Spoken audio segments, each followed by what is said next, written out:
네, 박영신 소장님이 서울시 청년들의 내 집에 대한 생각을 주제로 강의를 준비하셨는데요. 어떤 내용인지 들어보겠습니다. 네, 지난 몇 년간 2030 이제 젊은 세대들의 부동산 진입이 굉장히 가속화되고 빨라졌죠. 관심이 없던 청년들에게까지도 부동산에 관심을 갖게 만든 이번 정부. 과연 이제 향후에는 어떤 형태로도 변할지는 모르겠습니다만, 지금 현재 2030 젊은 세대들 부동산의 관심은 이제 지속적으로 유지될 가능성이 큽니다. 그렇기 때문에 진입 속도가 빨라지고 또 진입 연령대가 낮아진 거죠. 그렇기 때문에 실제로 내 집을 마련하기 위해서 준비했던 세대들, 보통 30, 40, 내 집 마련의 시점들인데요, 대부분 다. 그 시점이 조금 더 빨라지면서 주택 수요 구매욕이 더 그만큼 커진 거고요.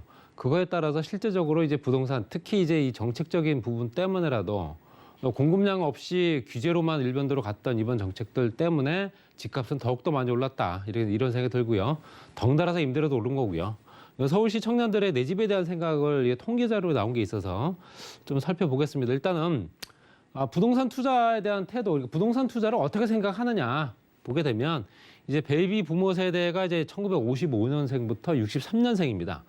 적극적이고 소극적이다. 어떤 걸 봤을 때는 실제적으로 베이비 부모 세대들은 아이들이 커나가기 때문에 당연히 집이 더 큰 집이 필요했을 뿐이고요. 거기에 따라서 교육 요건이 바뀌면서 실제로 좋은 지역의 교육 환경을 누리기 위해서 그 지역으로 이사를 했었던 것 뿐입니다.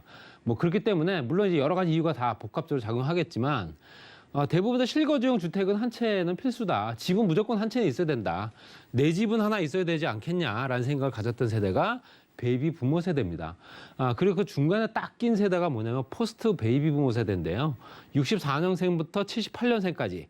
이때는 이제 적극적이면서 소극적인 부분이 거의 뭐 같은 형태로 가고 있습니다. 그래서 실제적으로 적극적으로도 하기도 하고 또 때로는 조금 더 소극적으로 물러나 있기도 하고 이런 세대가 바로 이제 포스트 베이비 부모 세대고요. 근데 놀라운 것은 1979년생부터 92년생까지 28세부터 41세까지의 젊은 층들이 적극적으로 바뀌었다라는 거죠. 이게 중요한 부분이고요. 그렇기 때문에 우리가 지금 부동산 시장을 이끌고 나가고 있는 주력 세대라고 하죠. 그러니까 실제적으로 소비가 가능한 그런 인구를 봤을 때 그 인구들이 28세까지도 낮아진 겁니다. 그러니까 20대 초반까지도 이제 현재 그런 생각을 하고 있다. 이렇게 보셔야 되고요. 생각이 커지다 보면 나중에 이제 어떤 방법을 강구를 할 거고요. 그거에 따라서 주택을 구매할 수 있는 여건들을 충분히 만들려고도 노력을 할 겁니다. 그렇기 때문에 실제적으로 주택 구매욕은 뭐 인간의 본능이다라고 생각할 정도로 그만큼 자극적이기 때문에 이런 부분이 앞으로 더 지속될 거다 이렇게 말씀드리고요. 연령별로 봤을 때 주택 보유 의식이라는 거는 이제 전체적으로 또는 현재 연령대로 봤을 때 60세 이상이냐 아니면 40세 미만이냐 이렇게 봤을 때도 실제적으로 이제 그 구매 욕구는 계속 높아지고 있는 상황이죠. 그래서 구매 욕구가 높아진다는 얘기는 주택을 보유해야 된다는 생각이 그만큼 커진다는 얘기고요. 그만큼 주택을 보유하면서 또 가지고 가야 된다라는 의미가 남달라진다는 얘기입니다. 그래서 실제적으로 82%, 40세 미만이 거의 한 82%대까지 올라갔고요. 그리고 40세에서 49세가 88.9%대.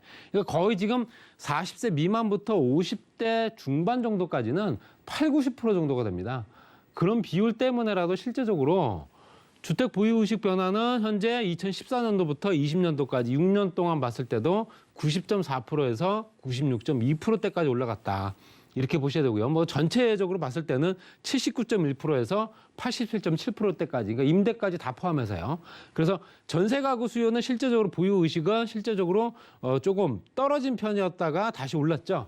2019년도를 기점으로. 이때가 언제냐? 이때가 현재 계약갱신 청구권이 실행된 얘기가 나오기 시작했던 시점입니다. 그렇기 때문에 계약갱신 청구권이 나오면서 작년부터 이제 시행이 됐죠.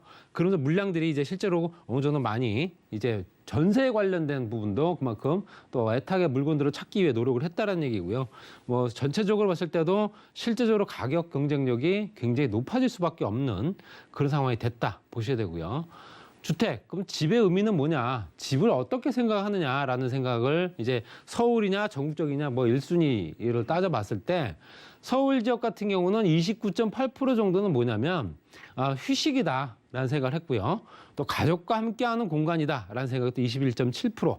또 안전하게 보호받는 공간이다라는 생각도 했고요. 뭐 자산 증식이다, 뭐 이런 생리를 위한 또 식사를 위한 사회적 지위를 나타내는 공간이다까지 여러 가지가 있는데 전국적인 순위로 봤을 때도 실제적으로는 이제 가족과 함께 하면서 휴식을 취할 수 있는 공간이다라는 생각이죠. 그렇기 때문에 그건 뭐 너무나도 당연한 얘기고요. 그래서 실제적인 어떤 그 필요성이 이제는 정말로 가족과 함께 휴식을 취하기 위해 내 집을 마련하겠다라는 수요들이 그만큼 더욱더 많이 폭증했다 보셔야 되고요. 또 집을 또는 결혼을, 출산을 생각하는 부분은 이 얘기는 말씀을 왜 드리냐면 어쨌든 결혼을 하게 되면 내 집이 필요할 테고요. 내 집이 됐든 남의 집이 됐든 아이가 생기게 되면 결론적으로는 아이가 필요한 또 어떤 구조를 만들어줘야 되기 때문에 당연히 부동산도 가격적인 또는 구조적인 변화가 생깁니다. 내가 필요로 하는 부분 따라서. 그래서 내 집 마련은 꼭 해야 된다라는 생각은 73.9%, 이건 서울에 거주하는 청년들의 얘기고요. 전국적으로는 68.6% 이렇게 돼 있고요. 근데 자녀는 꼭 낳아야 된다. 38.2%가 서울에 있는 청년들이 38.2% 정도는 꼭 낳아야 된다 생각했다. 보시고 전국적으로 41.8%. 또 이제 결혼은 꼭 해야 된다. 38.4%. 결혼을 꼭 해야 해야 될 필요가 있겠냐라는 생각이 42%대까지 올라갔기 때문에 결론적으로는 현재 집은 필요한데 결혼은 하고 싶지 않고 애는 안 낳겠다. 뭐 이렇게 갈 수밖에 없습니다. 그래서 내 집은 꼭 마련해야겠지만 굳이 결혼을 해서 애까지 낳아야겠냐 뭐 이런 생각들을 하고 있다는 얘기죠. 그렇기 때문에 소형주택, 특히 이제 60평방미터 미만짜리들이 대부분 다 이제 젊은 층 세대들이 그만큼 선호할 수밖에 없는 거죠. 혼자 사는데 방 2개에 거실 하나 있고 또는 3개. 그래서 그런 형태로 현재 주택 구조들이 변화가 생겼기 때문에 중대형 평수, 우리가 알고 있는 국민 주택 규모라고 하는 85제곱미터 규모가 이미 60평방미터까지 내려온 상태다. 이렇게 보셔야 될 것 같고요. 내 집 마련을 하는 이유가 뭐냐? 그러면은 실제적으로 서울 지역과 전국적으로 통계를 봤을 때는 가장 큰 이유가 경제적인 이유입니다. 그게 뭐냐면 30.3% 정도는 자산 증식 또는 보존, 자산을 지키고 늘려나가는 수단이다라는 생각을 했던 거고요.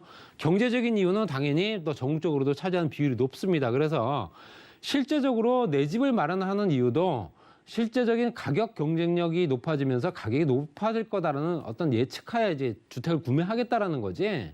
뭐 그 집이 너무 예쁘게 생겨서 너무 그 지역이 좋아서라기보다는 실제적인 현재 가격이 높아질 수 있는 기대 가치가 상승할 여력이 충분하냐 안 하냐 이걸 따진다는 얘기고요. 내 집을 사는 거는 부모님 도움 없이는 못 산다. 이게 53%입니다. 그리고 전국적으로는 46.2%, 뭐 당연한 얘기고요.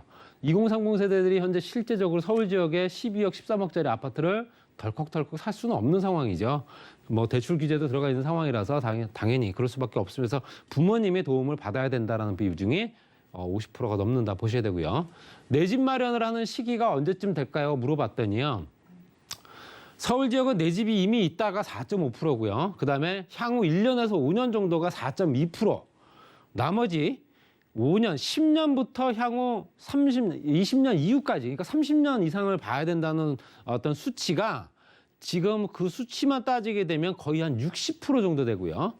거의 지금 이제 향후 20년 이후까지 보게 되면 70%가 넘습니다. 그리고 집을 못 살 것 같다라는 비율이 15.4%니까 아까 말씀드렸던 4.5%, 4.2% 뺀 나머지들은 대부분 다 30년 이후를 보거나 아니면 못 살 것 같다는 생각을 하는 겁니다.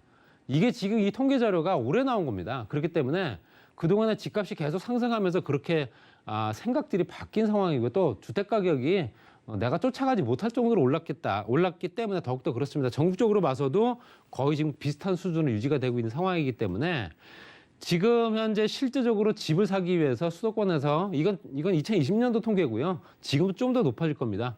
숨만 쉬는 거죠. 아무것도 쓰지 않고요. 7.7년을 돈을 모아야 수도권 지역에 집을 삽니다. 이것도 서울 지역도 아니고요. 수도권이면 서울, 경기, 인천을 얘기하는 겁니다. 그리고 실제적으로 현재 연소득 대비 집값이 몇 배 정도 될까라고 얘기했을 때는 연소득 대비 8배 정도 되고요. 그다음에 실제적으로 또 월소득 대비 월 임대료 비율은 18.6%에서 12.7%대까지. 그리고 중요한 건 2018년도에는 6.9배였는데요. 그게 현재 2020년도에 8배가 됐고요. 지금은 한 10배 이상 될 것 같습니다. 이렇게 집값이 뭐 끝을 모르고 오르고 있는 상황이고요. 또 대출 규제로 인해서 매매 수요가 전세로 전환이 되면서 그 전세 수요가 현재 실제적으로 시장이 또 풀리게 되면 전세 가격에 의한 매매 가격 상승까지도 같이 연결되기 때문에 향후 4년, 5년 정도는 이 가격이 계속 유지되지 않을까 이렇게 말씀드리고 정리하겠습니다. 네, 박영신 소장님의 부동산 이슈 진단 함께 하셨습니다.